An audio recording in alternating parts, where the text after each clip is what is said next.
तो स्वागत है आपका हमारे YouTube चैनल खूनी हिस्ट्री में। आज मैं आपको एक सच्ची घटना पर आधारित खौफनाक कहानी सुनाने वाली हूँ।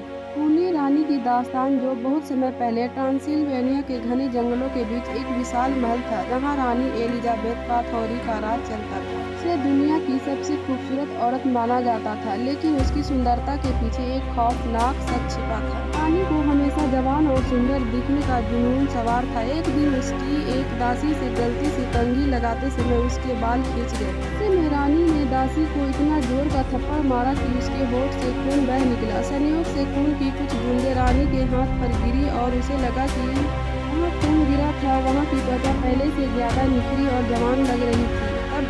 तभी से उन्होंने एक भयानक फैसला लिया, युवतियों के खून से नहाने का। रानी ने अपने सेवकों को आदेश दिया कि वे गरीब गांव से सुंदर युवा लड़कियों को महल लाएं। ये गरीब लड़कियां महल में नौकरानी के रूप में आती थी, लेकिन फिर कभी वापस नहीं जाती। उन्हें गुप्त कक्षों में बंद कर दिया जाता और धीरे धीरे उनका खून निकालकर एक बड़े टब में भरा जाता। रानी उसमें नहाती और खुद को और भी सुंदर महसूस करती। धीरे धीरे यह खबर जंगल में आग की तरह फैलने लगी। गांव से लड़कियां गायब हो रही थी और उनके परिवारों को कभी उनका कोई सुराग नहीं मिलता। जब रानी के महल से दुर्गंध आने लगी, तब लोगों को शक हुआ। अंततः राजा के जासूसों ने महल की तलाशी ली और वहां का नजारा देखकर सन्न रह गए।